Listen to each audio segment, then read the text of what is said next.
মেয়েরা যারা মাথায় কাপড় দেয় না, বিশেষ করে মেয়েরা হিজাব যারা করে না, কিয়ামতের ময়দানে এই মেয়েদের এক একটা চুল এক একটা সাপ হয়ে তার শরীরে তার মাথায় দংশন করতে থাকবে। নাউজুবিল্লাহ।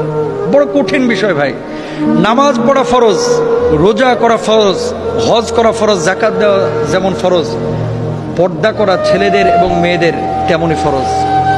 মনে রাখবেন, আল্লাহ তাআলা বলেছেন ওয়ালিয়াদরিবনা বিখুমরিহিন্না আলা জুয়ুবিহিন, মেয়েরা এমন একটা পোশাক মাথা থেকে পা পর্যন্ত ঝুলিয়ে দিবে যাতে করে তার শারীরিক আকার আকৃতি অবয়ব বোঝা না যায়।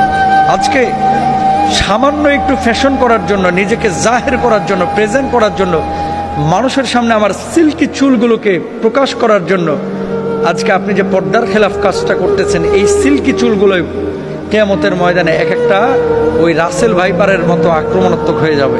এই চুলগুলো আপনাকে মাথার উপরে দংশন করবে। কেন আমরা বুঝি না?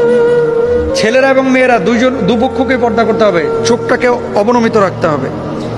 মেয়েদের পর্দা তো পুরো শরীর, আর ছেলেদের পর্দা হচ্ছে নাভি থেকে নিয়ে হাঁটু পর্যন্ত। এই অংশটা যদি এক চুল পরিমাণ কেউ খোলা রাখে, আল্লাহর আদালতে তারা দাঁড়াইতে হবে। তো মেয়েরা মুখমণ্ডল, হাতের তালু, পায়ের পাতা এগুলো বাড়ির মধ্যে খোলা রাখতে পারে, আর বাইরে চেষ্টা করবে পুরো হিজাব মেনটেন করে তার সৌন্দর্য যাতে করে প্রদর্শন না হয়। ছেলেরাও চক্ষুকে অবনমিত রাখবে, তার লজ্জাস্থানকে ঢেকে রাখবে। এমন কোনো প্যান্ট ছেলেরাও মেয়েরা ব্যবহার করবে না যেটা জড়সড় শারীরিক আকার আকৃতি বোঝা যায়, ফিজিক্যাল স্ট্রাকচারটা বোঝা যায়। এটা সম্পূর্ণরূপে হারাম। আল্লাহ বোঝার তৌফিক দান করুন।